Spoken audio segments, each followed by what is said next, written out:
hemorragia pulmonar.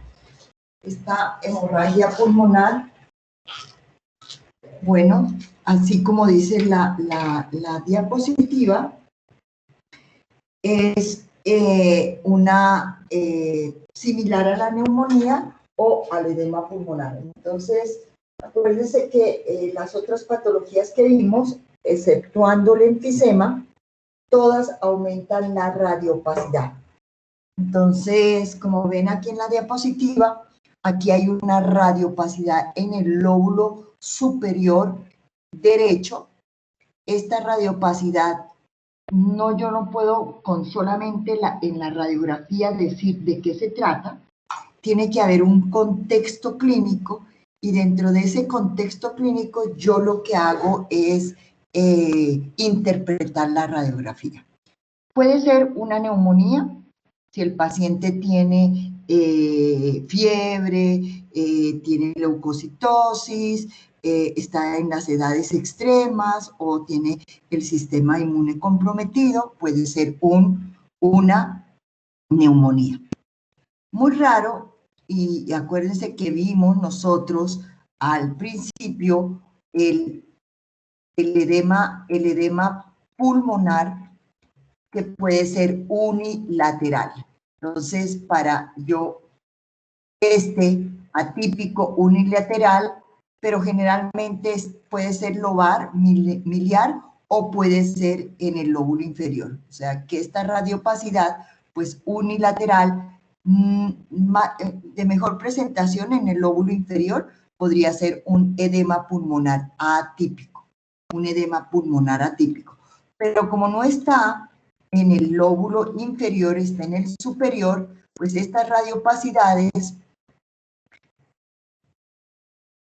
puede ser que sea similar, como dice aquí, a la neumonía. ¿Qué me dice que este es de etiología de una hemorragia pulmonar? La clínica, el contexto clínico. Otra es que mejora más rápido que la neumonía. Claro, la neumonía debe tener un tratamiento médico y obviamente farmacológico, y hay que ver que esta consolidación que estoy viendo acá, entonces demora en la resolución. ¿Listo? Acuérdense que estas radiopacidades pueden ver el broncograma aéreo, como es. También la hemorragia pulmonar está dentro de las radiopacidades, me da radiopacidad, pero ¿cuándo sospecho de hemorragia pulmonar? Sospecho de hemorragia pulmonar primero en trauma, una herida cortopunzante, una herida por arma de fuego, un trauma cerrado. Entonces sospecho que esta opacidad no sea por un contexto de una infección, ¿sí?, sino que sea debido a una consecuencia de un trauma. En el síndrome de Goodpaster también es muy frecuente ver estas radiopacidades, y estas radiopacidades deben interpretarse a la luz de la etiología. En este caso sería una hemorragia pulmonar.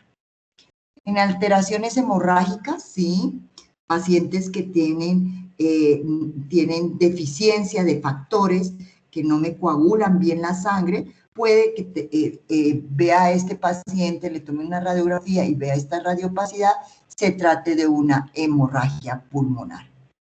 Los pacientes también, cuando van de un lugar del nivel del mar a uno de alta altitud, entonces pueden entrar en una disnea aguda, le tomamos una radiografía y esta radiopacidad que veo aquí en el lóbulo superior no quiere decir que solamente esté el lóbulo superior.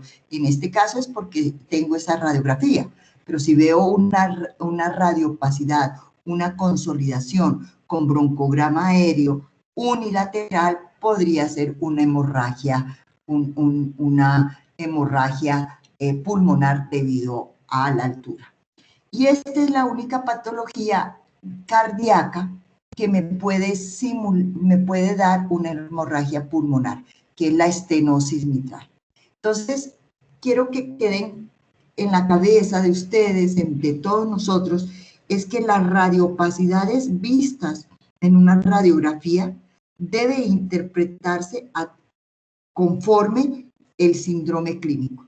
Yo no puedo hablar de que esto no sea una de neumonía, de etiología de neumonía, un edema pulmonar atípico o una hemorragia pulmonar. Hemos visto que son estas, igual que la neumonía, es lobar, puede ser segmentaria, ¿sí?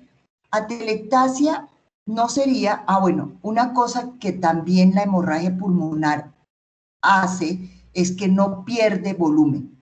Si esta cisura está desplazada hacia arriba, hacia abajo, se ve el vértice hacia el ilio, pues eso es una atelectasia.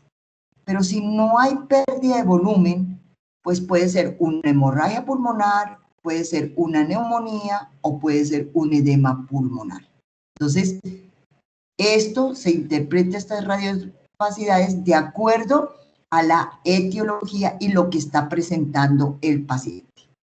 Entonces, esa sería la hemorragia pulmonar. Se ve mucho mejor en tomografía, sí señores, en tomografía se ve, y la hemorragia pulmonar en tomografía traduce un aumento de la atenuación, se ve vidrio esmerilado y se ve engrosamiento de los septos tanto inter como intraorbilares, conformando un patrón que se llama el patrón en empedrado. Pero a veces puede ser solamente consolidaciones o vidrio esmerilado, y ante una etiología del paciente, pues yo digo que eso se trata de una hemorragia. Nada es patognomónico. Es la radiografía y la tomografía y la resonancia y la ecografía se interpreta a través de un síndrome clínico o una sospecha diagnóstica. ¿Listo? Tenemos otro entidad que también es frecuente, que es el tromboembolismo pulmonar. El tromboembolismo pulmonar puede ser tromboembolismo pulmonar crónico o puede ser tromboembolismo pulmonar agudo. El agudo, pues obviamente la sintomatología del paciente va a ser sintomatología aguda. Entonces les pregunto, ¿cuál sería la primera causa de tromboembolismo pulmonar agudo?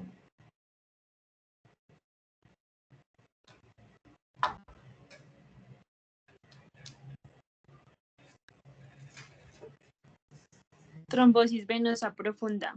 Sí, señora, trombosis venosa profunda. Entonces, la trombosis venosa profunda es ¿cuándo sospechas que el paciente tiene una trombosis venosa profunda? ¿Cuándo se sospecha? Cuando tiene síntomas clínicos como dolor en los miembros inferiores,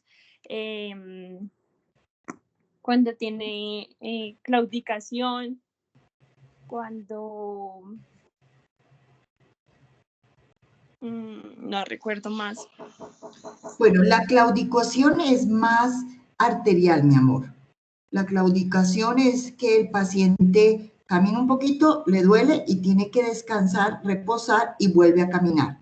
Eso es generalmente porque hay una estenosis de arterias periféricas, arterial, es arterial. En cambio, el venoso tiene que ver más con el retorno de la sangre, el que saca todos los líquidos.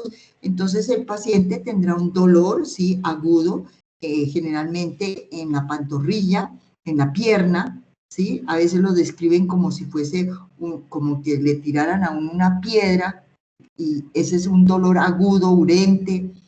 Y otra cosa que me ayuda es que el paciente tiene en los signos un aumento del volumen, porque entra en edema, porque no puede, la sangre como va hacia las venas, recoge todo eso, como la vena está obstruida, pues no cumple con su función y hay, el líquido va saliendo hacia los tejidos y me produce un edema. Hay varios signos que a uno le enseñan, medir el perímetro, le miden el perímetro con el otro, pero la clínica es muy, muy frecuente. Entonces, esta es una trombosis venosa profunda. ¿Cuándo le da a uno trombosis venosa profunda? ¿En qué situaciones uno puede pensar que tiene una trombosis venosa profunda?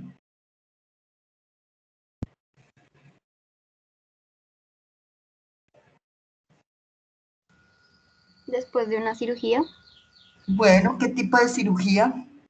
de cadera, creo que es más frecuente, rodilla. Sí, pero si el paciente está con estancias prolongadas acostado, ¿no? Y, por ejemplo, esas fracturas, ¿qué tipo de embolismo sale? Porque uno es un trombo venoso y en estas fracturas de fémur, ¿cuál es el trombo? ¿Cuál es la composición del trombo?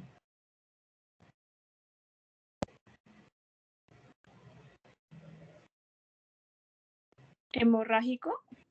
No, ¿O cuál es la pregunta? eso. Embolismo graso. Graso, embolismo graso. Es grasa, es grasa. Es embolismo graso. ¿Listo? Entonces, embolismo graso es. Y acuérdense que el paciente, bueno, puede ser cirugías. ¿Cuál otra condición de tromboembolismo pulmonar? Obesidad. ¿Una qué? Arritmias. Bueno, sí, puede ser algo cardíaco, émbolos cardíacos. Obesidad. No, la obesidad por sí no da el tromboembolismo pulmonar. Ese obeso tiene que estar, ¿qué? ¿Cuál es la condición de ese obeso o de una persona normal que no sea obeso? Por ejemplo, Que tenga insuficiencia. Que tenga de pronto insuficiencia venosa. ¿Insuficiencia venosa? Sí, señora. Sedentarismo. Sedentarismo no, que tenga estancias prolongadas de estar sentado en una posición, obviamente la éxtasis de que no cumple su función los vasos venosos, entonces me puede dar un tromboembolismo. Generalmente el tromboembolismo, esta sangre, esta sangre se acumula en las valvas de los vasos venosos, y ahí es donde más se produce un flujo turbulento. Al producir un flujo turbulento, hace agregación plaquetaria, bueno, no tanto agregación, sino que me forma un trombo. Esos trombos son mucho más fáciles que migren hacia el pulmón. ¿Listo? Entonces, eso hay que pensar, como les dije, también puede ser por embolia de líquido amniótico, graso, puede ser émbolos tumorales, puede ser el émbolo venoso, que es el más frecuente, y el paciente pues entra en una disnea aguda. Acuérdense que cuando yo estoy hablando de tromboembolismo pulmonar agudo, lo primero es tener el antecedente y lo segundo es tener el síntoma que debe ser una disnea aguda. A veces ocurre con dolor torácico, hay que sospechar. O en pacientes que tienen las UCI, la mayoría de los pacientes de la UCI también pueden entrar en tromboembolismo pulmonar. Acuérdense que este bicho, el COVID, da mucha hipercoagulabilidad y produce trombos sin que estén tanto sino es por la misma fisiopatología del COVID que muchos de estos pacientes tienen tromboembolismo pulmonar.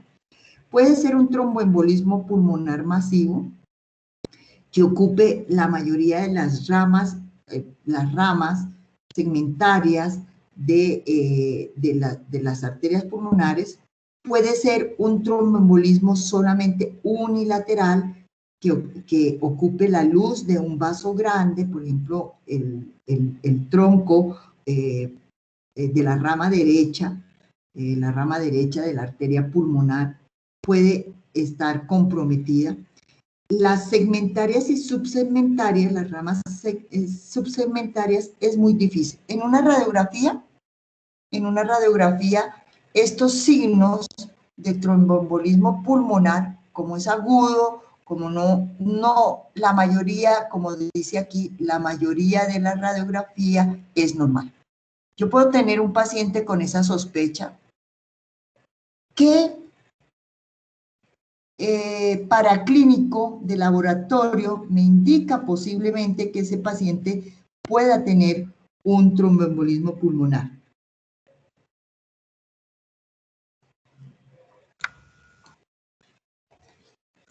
¿Qué sería, señora? ¿Paraclínico? Sí, Dímero D. el dímero D, muy bien, el dímero D. Sí, señora, el dímero D. Claro que eso no es específico, si es negativo, pues me sale que el paciente no tiene.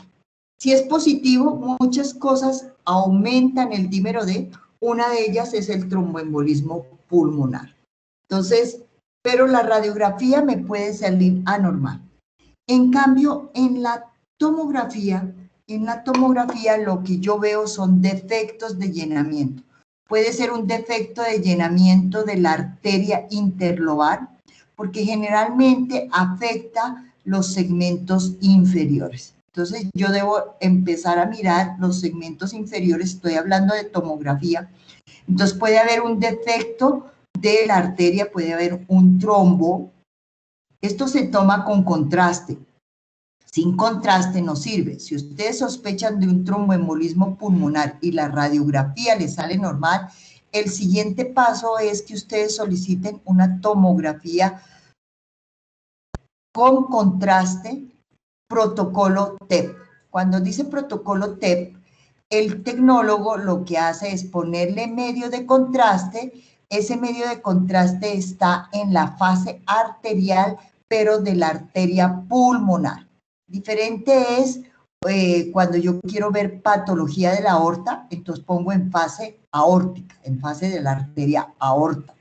Pero si yo quiero ver y descartar tromboembolismo, tengo que poner esta palabra, con protocolo de tromboembolismo pulmonar. Entonces, esto quiere decir que ese contraste que entra por mis vasos va a llenar y el tecnólogo debe tomar las adquisiciones de la tomografía en fase de la arteria pulmonar. Debe estar pintada la arteria pulmonar.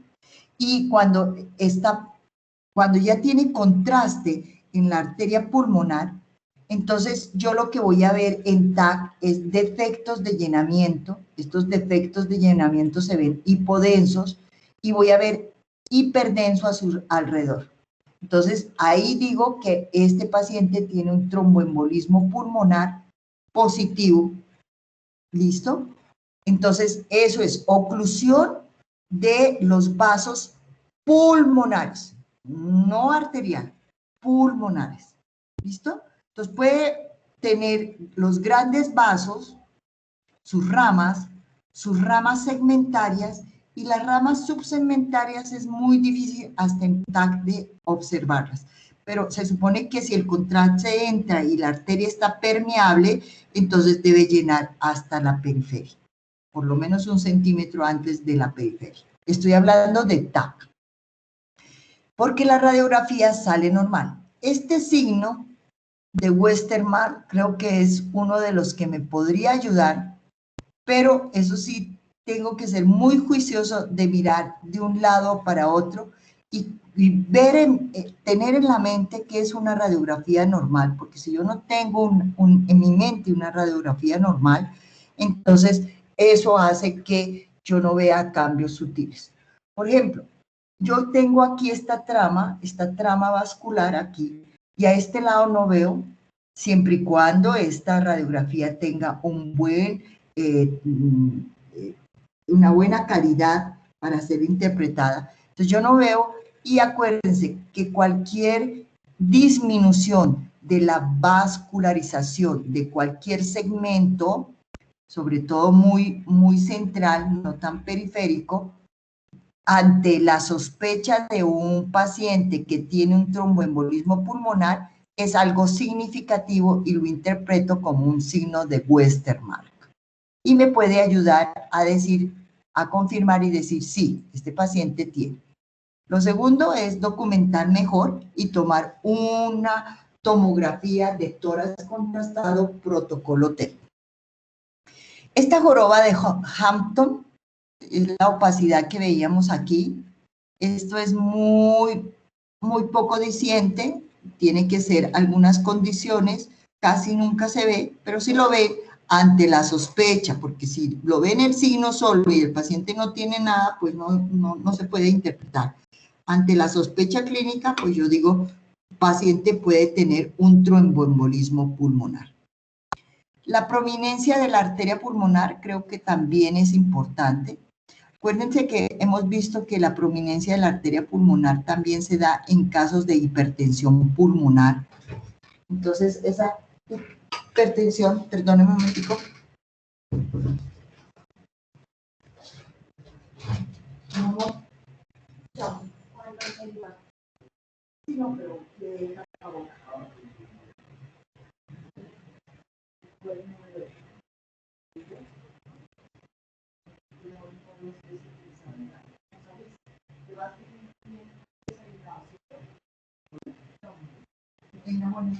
Buen día, chao.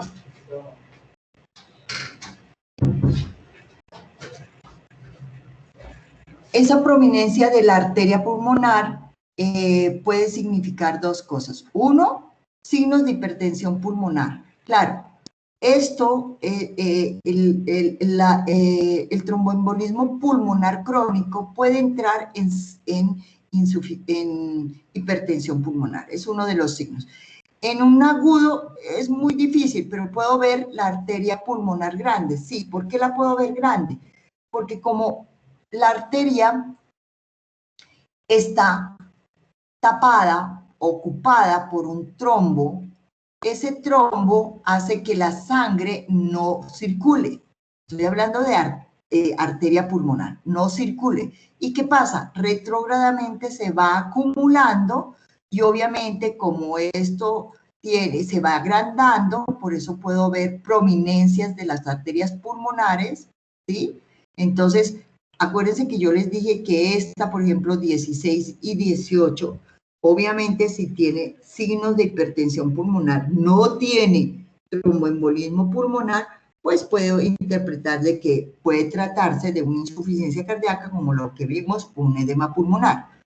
Entonces, ante la sospecha clínica, pues el aumento, estoy hablando del aumento de la prominencia de la arteria pulmonar o de las interlobales, porque si el trombo está acá, pues retrógradamente esta se va a aumentar de tamaño. Tienen que ser trombos que ocupen toda la luz, porque hay tromboembolismos pulmonares que ocupan parcialmente la luz. Puede estar aquí central y la sangre fluye por estos lados en menor grado, pero estos cambios retrógrados no son tan evidentes cuando hay un trombo completo que ocluye la luz. Esto es un tromboembolismo, o sea, es un defecto de llenamiento completo y puede haber parcial. Eso es en cuanto al tromboembolismo pulmonar agudo. En cuanto al tromboembolismo pulmonar crónico, ¿cómo lo diferencio? En tomografía. En tomografía, yo no estoy hablando de rayos X, porque acuérdense que los rayos X, la mayoría puede salir normal. Entonces, ¿cómo veo el tromboembolismo? ¿Cuáles son los signos tomográficos de un tromboembolismo crónico? Primero, ¿cómo es la distribución del trombo? Si el trombo es periférico, está en la pared, generalmente este paciente pues tiene un tromboembolismo crónico, posiblemente. Después tiene hipertensión arterial pulmonar. Después el paciente tiene, o puede ser concomitante, tiene agrandado el ventrículo derecho. Y esto hay un signo en tomografía que se toma la pared libre tiene que ser mayor de 4 milímetros. Cuando esto es muy crónico, cuando tiene varios, porque no solamente una rama, puede haber varias ramas comprometidas, troncos principales, ¿sí? Pueden estar comprometidos. Entonces, esto, con el tiempo, pues la sangre retrógrada, va a haber hipertensión pulmonar, como la arteria pulmonar sale del ventrículo derecho y no va a poder evacuar esa sangre, entonces hay crecimiento del ventrículo derecho. Y fuera de eso, como toda esta parte que aquí no tiene circulación, pues el pulmón, el cuerpo siempre reacciona a las injurias. Entonces, el paciente o mi cuerpo empieza a hacer circulación colateral. La circulación colateral, porque se tiene que suplir de alguna forma esta falta de oxígeno, de sangre que está llegando a esa parte del pulmón, entonces hay circulación colateral. Estoy hablando de tromboembolismo crónico. ¿Qué es circulación colateral? Pues se ve muy bien la arteria torácica, las arterias bronquiales se ven, pero estos son signos en tomografía. Por favor, son signos en tomografía, no son signos en radiología. En radiología, normal. Si yo les reporto que esa radiografía es normal y ustedes tienen alta sospecha, por lo que acabamos de hablar, de todos los factores de riesgo, todo la sintomatología, le tomo un dímero D, posiblemente sea positivo, acuérdense que eso no es específico, pero todo eso me llega, hay una condición de que yo digo, no, este paciente tiene tromboembolismo, le tomamos una radiografía, sale normal, pues el siguiente paso es una tomografía. Y esto lo que les estoy contando es todos los cambios que uno ve cuando es un tromboembolismo crónico o un tromboembolismo agudo. En una tomografía sí tenemos que decir qué tiene o no tiene. ¿Listo? Entonces, estos son signos indirectos del tromboembolismo. Puede haber otras consecuencias en la atelectasia. Puedo ver en un tromboembolismo pulmonar atelectasia. Puedo ver derrame pleural. Y puedo ver consolidaciones. Estas consolidaciones se traducen más en infartos pulmonares. Los infartos pulmonares es muy raro verlos. Acuérdense que la joroba de Hampton es un infarto del lóbulo inferior, ¿sí? De la parte que no le llega sangre, como todos, si no le llega sangre, pues se infarta. Entonces, el infarto, generalmente este paciente se ven unas radiopacidades periféricas con base ancha hacia la periferia, hacia la pleura, y con vértice hacia el centro. Generalmente son como radiopacidades en cuña. Estas radiopacidades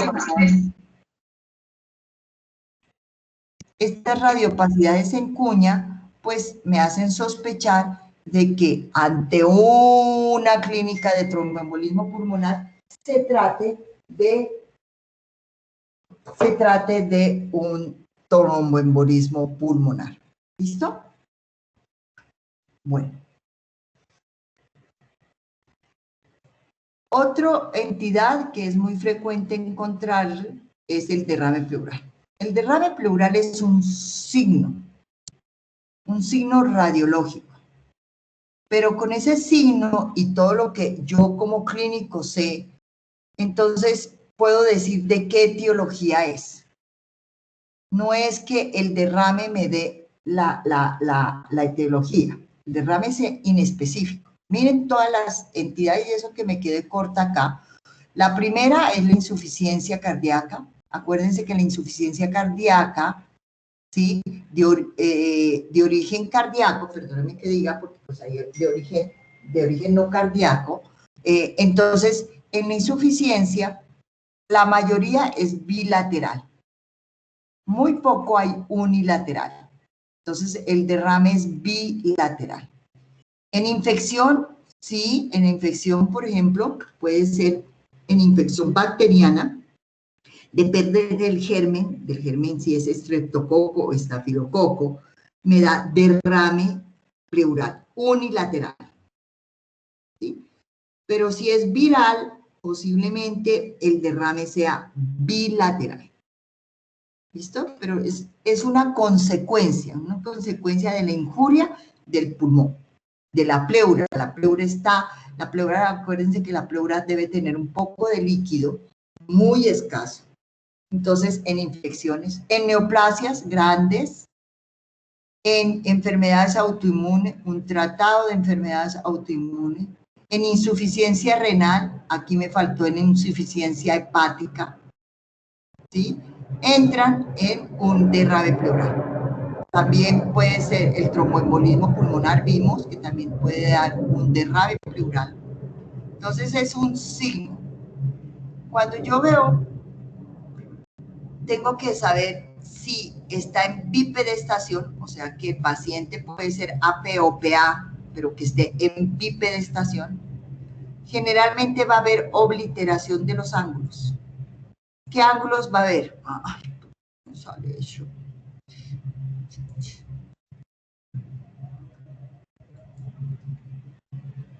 Entonces va a haber obliteración de los ángulos. El ángulo costo diafragmático, ¿sí? Los veo obliterados, la palabra podría decirse, pero lo que veo es ocupado con una zona, con algo radiopaco, homogéneo, y me borra a veces todo el ángulo, no lo alcanzo a ver por lo que está radiopaco, no lo puedo definir, o a veces hay pérdida tan sutil del vértice. Ya no se ve este vértice, sino se ve truncado y yo puedo ver la ausencia de este vértice.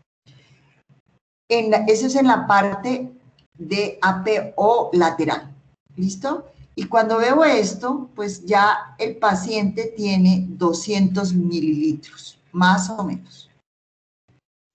Pero cuando tengo una lateral y veo el ángulo costodiafragmático posterior también con radiopacidad, se pierde, no se define bien, o lo veo con el signo del menisco, que aquí también puedo ver el signo del menisco, ¿sí? Entonces, generalmente tiene 75 mililitros. ¿Cómo sé? ¿Cómo cuantifico esto? Pues lo siguiente que yo veo, sospecho que tiene un derrame pleural, tomo una radiografía, la radiografía se reporta que hay obliteración o yo veo que hay borramiento de esos ángulos costodiafragmáticos, creo que la palabra es mejor borramiento o mala definición de esos recesos costo y cardiofrénicos. Entonces, lo tercero que debo hacer es querer cuantificar cuánto hay en ese, para poder hacer lo tercero o lo cuarto, que es una toracentesis. Porque si yo no le evacúo este líquido al paciente, pues puede entrar en una insuficiencia respiratoria. Entonces, debo mandarle a hacer una ecografía. Aquí no le vayan a tomar una tomografía.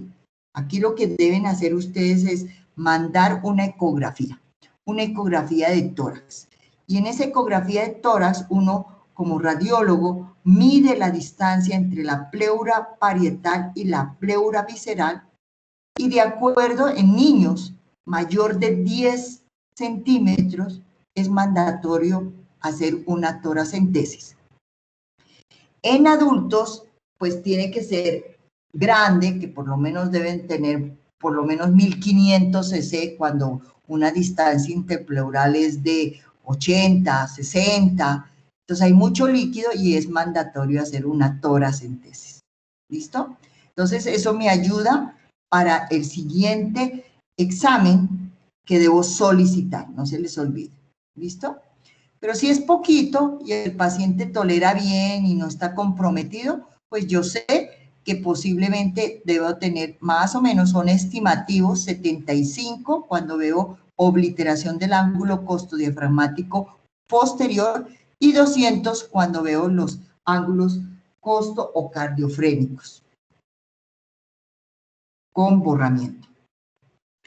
En decúbito en decúbito yo voy a observar, en decúbito tengo varias cosas que me sugieren, claro, ante una clínica, vuelvo y les digo, esto no es aislado, ante una clínica me sugieren que tiene derrame pleural. Entonces, ¿qué me sugiere que tiene derrame pleural? Primero, aumento de la densidad del hemitórax. Si es bilateral, pues se aumentan los dos. Si es unilateral, yo voy a ver aumento del líquido. Acuérdense que el líquido acostado, cuando estoy de pie, se va hacia abajo por la gravedad. Cuando estoy acostado, se va hacia arriba, porque pues tiende a irse al declive. Entonces voy a ver primero pues las radiopacidades en ambos, si es bilateral, si es unilateral, en uno solo, ¿sí? Se logran ver las estructuras vasculares. Esto es importante, diferenciarlo de otras radiopacidades que consolidan. Las consolidaciones por lo general no dejan ver las marcas vasculares. El derrame sí, porque como se fue al decúbito, pues yo voy a ver que está distribuido casi en todo mi hemitórax y entonces yo puedo ver trama vascular. De todo lo que me sirve es este engrosamiento de las fisuras. Si yo veo engrosamiento de las fisuras, tanto la menor como la mayor, si las veo muy radiopacas, gruesas, pues yo ya digo que ese paciente debe tener líquido y se traduce en derrame. El casquete en el ápice pulmonar es importante, significa dos cosas. Uno, que haya engrosamiento de la pleura, o dos, que ante el contexto clínico del paciente pueda tener un derrame pleural. ¿Por qué? Porque se va de declive. Entonces, el engrosamiento, el casquete apical traduce de esta forma, es que este es mi pulmón, estoy en decúbito y en el ápice voy a ver una zona radio opaca, así como un casquete, así, en esta forma. Entonces, eso se llama casquete apical del ápice pulmonar. ¿Listo? Entonces, son signos que me sugieren que tiene derrame pleural. Aquí en esta radiografía, miren, tiene una variante anatómica que es ¿cuál?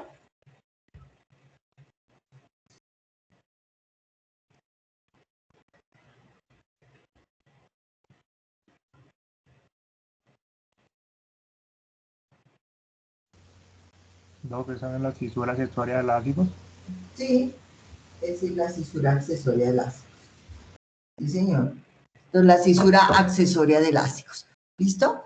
Pero este paciente tiene, miren que aquí no se define bien el ángulo, no hay ese vértice que tiene aquí, miren este vértice, no hay ese vértice, pierde completamente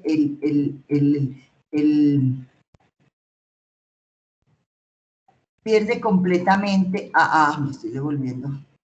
Pierde completamente ese vértice, se ve radiopaco en ambos lados, se ve el signo del menisco, miren que se ve un menisco acá, siempre y cuando esté de pie, porque de acostado no está ese signo. Entonces, ante la clínica del paciente, yo veo esta obliteración, bueno, borramiento, no buena definición de los ángulos, tanto costo como cardiofrénicos. Aquí medio los estoy viendo. Acuérdense que en una radiografía normal, miren cómo tiene que ser muy bien este vértice tiene que ser muy bien, se está viendo ahí. Entonces, si yo no veo eso, pues digo, este paciente tiene un derrame pleural, porque miren, aquí está radiolucidez, aquí en ambos yo defino muy bien, en cambio, en este no estoy definiendo muy bien, se ven como borrosos, porque el líquido pleural se mete.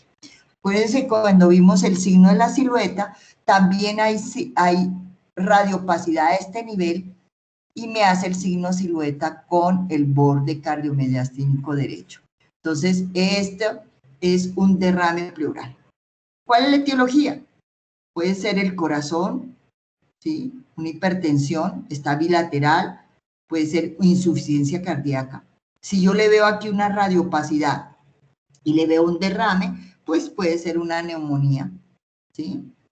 Puede ser, si la radiografía es pues un tromboembolismo, bueno, hay varias causas de esto. El otro grupo me preguntaba cómo sabían que si eso era sangre, que si eso era líquido. Yo no lo sé. Por una radiografía no sé. Lo único que me hace sospechar, si es una herida por arma cortopunzante, pues lo más probable es que ese líquido sea sangre y sea un hemotórax. Cuando hay sangre, se llama hemotórax. Si el corazón es grande, por ejemplo, pues el contenido de ese líquido es un trasudado. Pero si es una enfermedad infecciosa, pues el contenido de ese líquido es un exudado. Y se puede complicar. Este derrame se puede complicar por varias cosas. Puede ser un derrame libre que no esté tabicado. Tabicado, hay un signo que es el signo de la embarazada. Se ve como si estuviese embarazado, una radioopacidad así, una radioopacidad como si fuese la mujer embarazada, como una barriguita. Eso quiere decir que este líquido está loculado, o sea, tiene septos. Y hay signos que me sugieren también ver que este líquido, por estar ahí, o por una toracentesis no aséptica o la condición del paciente, puede entrar, o el germen es tan nocivo que puede entrar en empiema. Yo no lo sé, lo único es que hay signos, sobre todo en el empiema, tomográficamente se ve gas y se ve realce. Aquí yo puedo decir que tiene líquido en la pleura y puedo decir derrame, de acuerdo al contexto del paciente. Miren acá lo que les decía, en la parte posterior, acuérdense que en la parte posterior, tengo una, sí. Miren que la parte posterior aquí debe tener también un vértice. Este vértice, si se pierde y si se ve radiopaco aquí, lo más probable es que sea un derrame pleural, como este. Miren acá, aquí se está perdiendo ese vértice, hay obliteración de este ángulo costodiafragmático posterior, se mete por acá y hay engrosamiento de las cisuras, hay líquido, ahí se ve el líquido, entonces es un derrame pleural. Entonces, acuérdense que este es un derrame, mire, y además este paciente pues fue operado de corazón, aquí hay alambres de esternorrafia, tiene un corazón muy grande, este es un derrame de insuficiencia cardíaca. ¿Listo? ¿Qué es esto? ¿Qué es esto?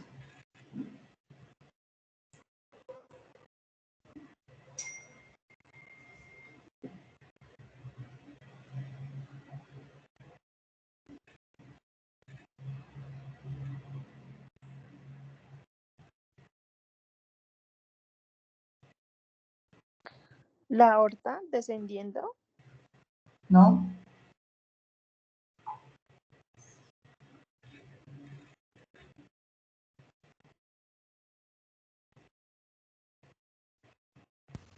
Bronquio lobar superior, inferior.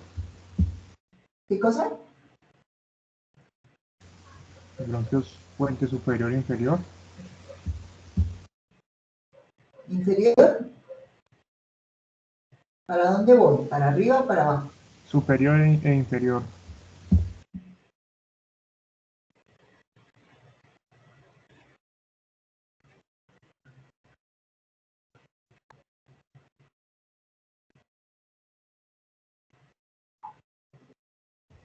No. Este es para el bronquio, acuérdense, el bronquio para el lóbulo superior derecho, no me voy a cansar. Y este es el bronquio para el lóbulo superior izquierdo. Todo esto me conforma el hilo. Y aquí debe haber una pared, que es esta radiopacidad, que es del bronquio intermediario. Y esta es, para la que me dijo de la aorta, es de la aorta, miren. Este es el hilio pulmonar. Y este es la aorta. Miren la aorta está acá. Esta es la aorta. ¿Listo? Entonces, este paciente tiene derrame pleural. Hay también algunas radiopacidades que me ayudan para pensar. Este paciente tiene además un edema pulmonar y tiene derrame pleural. Tiene derrame pleural bilateral porque los ángulos costodiafragmáticos están borrados. Hay un aumento de la radiopacidad acá porque este paciente está acostado. Entonces hay un mayor aumento de estos, no se definen. Yo veo a través de eso, no se ve tan clarito como lo veo en los ápices. Estoy viendo aquí un poquito de aumento de la densidad. Este paciente tiene, además miren que la cisura se ve un poco más, a veces no sé, es imposible verlo, pero aquí se ve un poquito más. Entonces veo que este paciente tiene derrame pleural bilateral, tiene este engrosamiento, estos engrosamientos de las paredes bronquiales, este engrosamiento aquí, este es un bronquio, y yo veo que aquí hay una radiopacidad mal definida, que no se ve muy engrosadito. Cuando yo veo esto, no, esto es una arteria, pero cuando yo veo este, por ejemplo, es otro, aquí hay otro, ¿sí? Aquí hay otro. Cuando yo veo esto, pues son lo que antes llamaba la gente manguitos peribroncovasculares. Ahora se llama engrosamiento del intersticio peribroncovascular. Y cuando yo veo esto, pues el paciente está en edema intersticial, edema pulmonar, diferente a derrame, edema pulmonar. No veo bien la silueta cardíaca, pues no puedo definir, depende de la etiología del paciente, ¿sí? Entonces digo y interpreto lo que veo en radiografía. Bueno, entonces no se les vaya a olvidar esas partecitas. Bueno. Vamos a hablar sobre los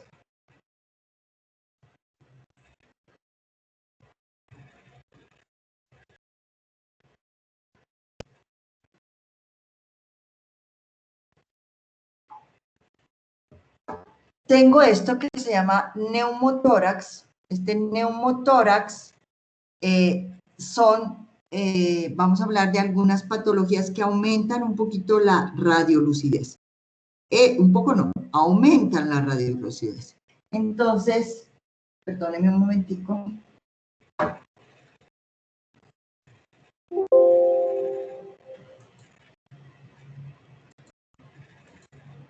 Pueden tomarse un alguito, poquito, chiquito.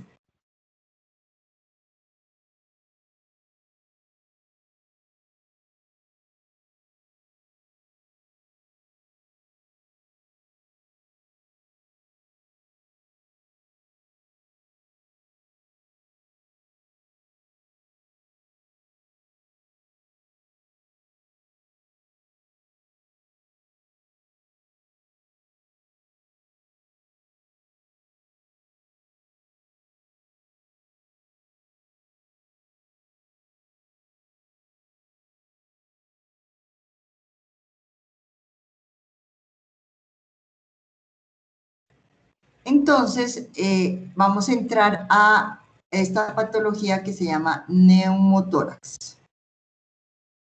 Entonces, el neumotórax, como su nombre lo pone acá, como está en la diapositiva, es aire dentro de la cavidad.